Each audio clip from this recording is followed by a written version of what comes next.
Way to go, Tic Tac! That's how you punch.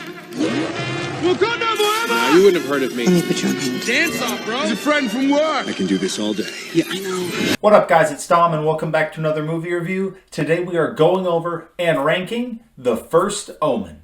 The First Omen, released in 2024, written and directed by Arkasha Stevenson. A young American woman is sent to Rome to begin a life of service to the church, but encounters a darkness that causes her to question her faith and uncovers a terrifying conspiracy that hopes to bring about the birth of evil incarnate. So other than a few scenes that were just mind-boggling in this movie, it's just another horror nun church movie. So if that's something you're looking for, then this will fit you. But for me, it was just kind of average. So without further ado, let's just get right into the 10 essential aspects of a movie. The first essential aspect is plot. Now, this is a plot that I feel like I've seen a lot of in all the movies that I've seen. I mean, it's literally just the spawn of Satan is coming to the world, and there's just a group of people that are for it and a group of people that aren't. And that's really the basis of the plot. That's why once I figured that out, that that's really where the movie was heading, it did pull me out a little bit because I've seen it so many times over and I know exactly how it's going to go. And obviously this one is different. It's not the same movie. There's different aspects to it that at least separated it from the bunch. But at the end of the day, it's just boiled down to the same thing. So I can't say the plot is anything special because it's been done a million times. But at least the execution was okay. The second essential aspect is attraction. So like I said in the intro, if you are into movies that are just the spawn of Satan, just the evil church stuff, then this movie will be perfect for you. For me, it's only average. It's nothing that really I would go out of my way to go see. So that's why I'm probably not going to end up rewatching this. I'll have no reason to because it's only okay to me. But if that's something that's your cup of tea, this movie will hit the spot because I feel like this movie has been made well. It's just the concept isn't really something that's attractive to me per se. But overall, the look of the movie and just the thought process going into it was good, especially since the acting was good, so it did engage you more with the movie. So I have to say attraction, it's really hit or miss. For me, it was a miss, but for you, it could be a hit. The third essential aspect is theme. If you have a chance to kill evil incarnate, the spawn of Satan, do it. Don't hesitate, just do it. The fourth essential aspect is dialogue. So the dialogue, just like the acting, was done well. Mainly, I feel like the acting is really what separates this movie from the other ones. But the dialogue was realistic. I feel like the conversations were real. It definitely did pull me in. It did engage me. The interactions between all the characters and how they spoke to each other, especially if they had faith in different ideas. So those conversations, the tension there was good. But other than that, I mean, it was just regular old dialogue. Nothing really to complain about other than the few scenes that were really good. Nothing really to celebrate either. The fifth essential aspect is acting. Now, the acting is honestly the only reason why this movie is going to be higher up for me. I feel like overall it was just kind of and kind of just there.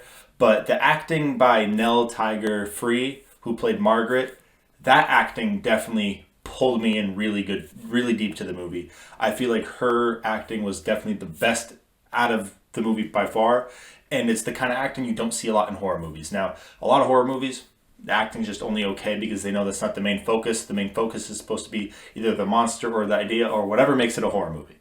But in this, obviously that is true. Not all of the acting was great, but her acting was very, very realistic, and it definitely made me feel like the character was real.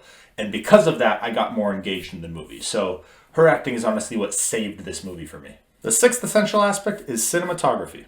Now, when it comes to emotions, I mean, did I get the heebie-jeebies? I definitely did through a lot of different parts of this movie. But overall fear, not really. I mean, obviously the parts where I felt uneasy were there, and there was a lot of them just because of the concept of it and just the way, especially due to the soundtrack. I'll talk about that after. But the whole concept of this did like kind of get me antsy, but there wasn't anything in it that just outright terrified me. So I can't really give it that in cinematography, especially since the whole point of a horror movie is to scare the audience, and you didn't really do so. And when it came to visuals, I mean, everything looked good. It was in, I don't remember the year that the movie takes place in, but everything looked really good in that aspect to it.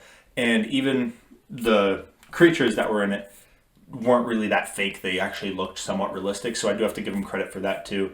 Not having any blatantly bad looking things in this movie to pull me out, so that's a positive. The seventh essential aspect is editing. Now this movie is an hour and 59 minutes, so basically 2 hours. I feel like that is a little bit too long. I feel like it should have been in the hour 45, maybe hour and a half mark, because a lot of the story was just told in the second half. A lot of the first half of the movie was just introductory and kind of trying to make background for these characters. And I feel like a lot of it was unnecessary. I feel like I didn't even grasp what they were trying to do at the beginning. It wasn't really put well together. So it just seemed kind of pointless and longer. But when it came to the second half, I feel like everything was paced really well. It got from point to point to point right to the end. Obviously, it was the end that I was expecting, but the end nonetheless.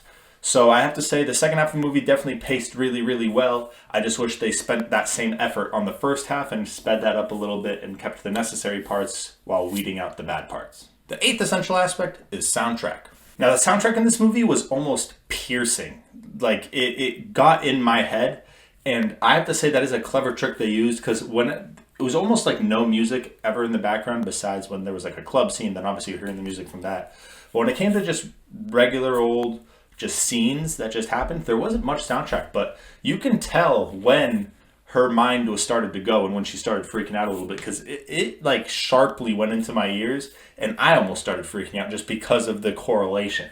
So I think that's something they did on purpose. It definitely made it much better, and made the creepier moments extra creepy because of that soundtrack. So that's something I feel like horror movies should do a lot more, is incorporate the soundtrack in it, just like Smile 2 did, the same exact thing. And obviously that one got me a lot more than this movie, but I still think that that's a neat trick that I'm glad this movie did too, because it's another thing that uplifted the movie for me. The ninth essential aspect is directing. So I think it's the director's job to take these previous 8 essential aspects, put them together to make a movie that's worth watching. And the director of this movie is Arkasha Stevenson, and it is her very first movie that she's directed. So I do have to say, for overall directing wise, for the previous 8 essential aspects, she didn't do a terrible job. Now, there's a lot of stuff that I feel like could have been fixed, but that's not all on her. I feel like the editing was a big issue that I thought, and that's for the editors to deal with. But also, I just feel like the whole concept wasn't as fresh. It's been reused a decent amount. So her at least putting some kind of a spin on it would have been better. So I have to say it's not perfect, but overall, everything was solid. There wasn't anything absolutely terrible about this movie. So as a first goer, I'd say that's pretty good. And the 10th essential aspect is time. Now, I think the only way that this movie will stand the test of time is if it's related to the other Omen movies, because I haven't seen them, but I know there's a lot of them. So I have to say, if you're comparing them, then it will be in the conversation. However, when it comes to movies all time, this is such a forgettable movie. I will probably forget I even watched this unless I look back on my channel, just because it's not a new concept that kind of pops out at me. It's just the same old. I'd probably get this movie confused with some of the other Omens because it's based on the same thing. So I do have to say that is disappointing, but yeah, I just don't think it will stand the test of time. So, Rotten Tomatoes critics gave it an 83%, Rotten Tomatoes audience gave it a 70%, and IMDb gave it a 65%. Now, off the bat, IMDb is exactly where I would put it. I feel like it's above average just because it was that very middle of the line thing, but it had a few things that bumped it over, but not many. So I think 65 is a good length. It definitely, or not a good length, a good rating. Definitely does not need to be in the 80s like Rotten Tomatoes critics, and I definitely don't think it needs to be in the 70s either. That's still a conversation that could be made because the acting is so good. But honestly, the acting is the one thing that put this to 65% for me. I thought it could be a little lower, but I don't know. I mean, it was hard because it's such a basic movie. It's such an average one. So it was really hard to think where I was going to put it, but I think 65 is the spot. And finally, the rankings. So in 2024, it's going to be 8th, above Venom: The Last Dance and below Blink Twice. Now, it's above Venom: The Last Dance just because the acting is better. I feel like the concept, even though it's not as original, is done better. I feel like there's a lot of technicality issues in Venom 3. Now, I love that movie because of Marvel, so I'm trying to remove that bias from me when I just look at it just with an unbiased look. It does have its issues. It has its plot problems. It has just overall things that I can't overlook. While this movie didn't have many issues, it just didn't have anything that was done amazingly. So that's why I think it is perfectly above it. And it's right below Blink Twice, because Blink Twice is one of those movies that it doesn't have too much rewatchability. I mean, it does, but once you know what happens, it's not as of an interesting watch. But I feel like the acting and the premise of that is something that I would rather see again than The First Omen. I'm never going to watch The First Omen again. I will never have a reason to. It's just not anything spectacular enough to want me to put my attention on it again. And Blink Twice is one of those where I could rewatch it. It's also one of those movies that I'm not sure I'll rewatch, but it's definitely something that I would much rather see than The First Omen. In the 2020s, it's going to be ninth. Again, above Venom, The Last Dance, and below Blink Twice. I'm not going to explain why. It's for the same reasons it was in 2024.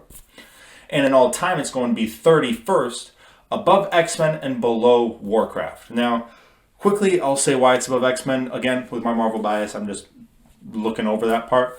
And X-Men is done really well, but again, I feel like it's an average movie. It doesn't do anything way too spectacular. I think the acting is good. I think everything is good. And so the one thing I had to look at is The First Omen. Again, it's a very average movie. The acting is good, besides, obviously, Nell Tiger-Free. She did amazing. So that's another thing that bumps it up. And I just think because it's a 2024 movie, the look of the movie is a lot more enticing than from 2000, X-Men. So not saying that that's obviously their fault. They didn't have as much use of technology like we do now 24 years later. But still, I just took everything into account. I think it's just slightly above X-Men.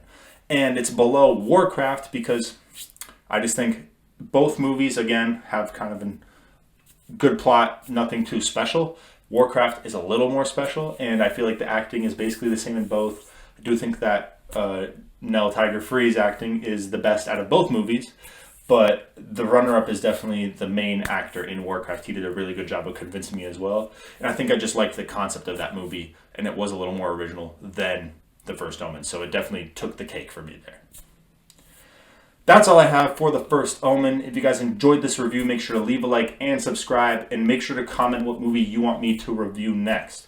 If you want to see someone that does the same format as me, also does movie reviewing along with the ratings and the rankings, check out Mr. Majoritarian. He does the same thing, obviously, but with a different point of view, and he definitely focuses a lot more on the cinematography of movies than entertainment like I do. I like to take both into account, but entertainment definitely does take over a little bit. So he is the opposite. He will focus a lot on the way the movie was constructed and made and take that a lot into account when he does his rankings. But overall, he's the one that got me into movie reviewing, so I definitely want to give him credit. Go check him out. His link will always be in my description. And if you guys saw this movie, what did you think of it? Did I hate on it a little too much? I don't know. It's just not really my cup of tea. I've seen plenty of movies that do the same thing. And yes, this is one of the ones that did it a little better, but it's still nothing too exciting to me. And I hope you guys have an amazing night. Peace out.